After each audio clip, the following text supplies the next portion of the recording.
Chapter 6, The Big Idea.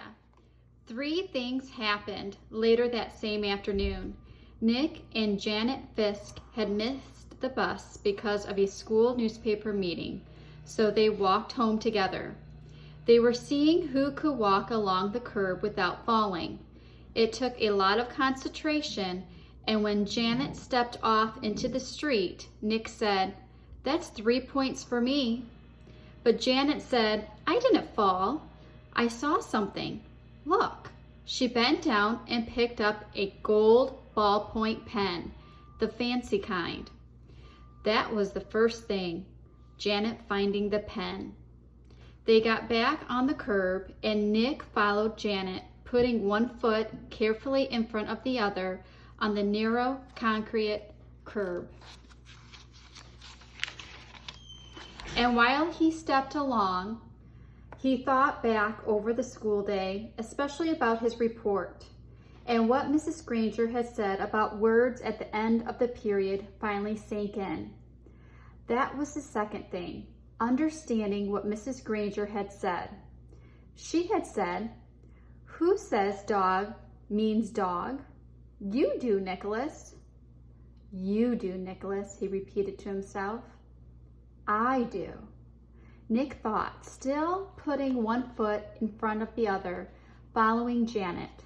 What does that mean? And then Nick remembered something.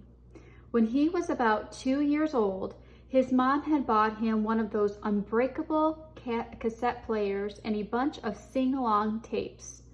He had loved them, and he played them over and over and over and over. He could carry the tape and the player to his mother or his big brother or his father and bang them together and say, "Goalgala, Goalgala, Goalgala," until someone put the cassette in the machine and turned it on. And for 3 years, whenever he said Goalgala, his family knew that he wanted to hear those pretty sounds made with voices and instruments. Then when Nick went to preschool, he learned that if he wanted his teacher and the other kids to understand him, he had to use the word music. But gala gala meant that nice sound to Nick because Nick said so. Who says gawa gala means music? You do, Nicholas. "No fair," yelled Janet. They were at the corner of their own street and Nick had bumped into her, completely absorbed in his thoughts. Janet stumbled off the curb and the gold pen in her hand clattered onto the street. "Sorry, I didn't mean to, honest," said Nick. "I just wasn't watching. Here." Nick stooped over and picked up the pen and held it out to her. "Here's your..." And that's when the third thing happened. Nick didn't say pen. Instead he said, "Here's your Frindle." "Frindle?" Janet took her pen and looked at him like he was nuts. She wrinkled her nose and said, "What's a Frindle?" Nick grinned and said, "You'll find out. See you later." It was there at the corner of Spring Street and South Grand Avenue, 1 block from home on a September afternoon. That's when Nick got the big idea.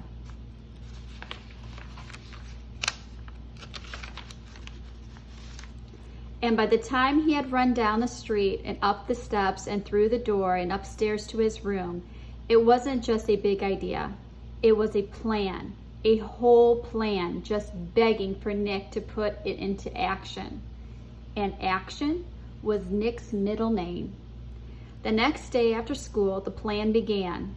Nick walked into the penny pantry store and asked the lady behind the counter for a Frindle. She squinted at him. "A what?" "A Frindle, please. A black one." And Nick smiled at her. She leaned over closer and aimed one ear at him. "You want what?" "A Frindle." And this time Nick pointed at the ballpoint pens behind her on the shelf. "A black one, please." The lady handed Nick the pen. He handed her the 49 cents, said thank you, and left the store. 6 days later, Janet stood at the counter of the penny pantry. Same store, same lady. John had come in the day before, and Pete the day before that, and Chris the day before that, and Dave the day before that. Janet was the 5th kid that Nick had sent there to ask that woman for a Frindle.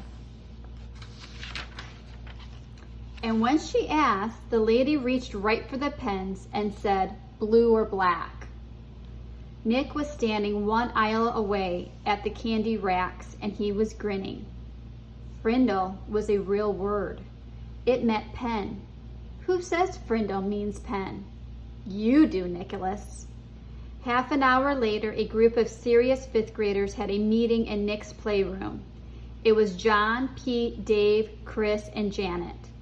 Add Nick, and that's 6 kids, 6 secret agents.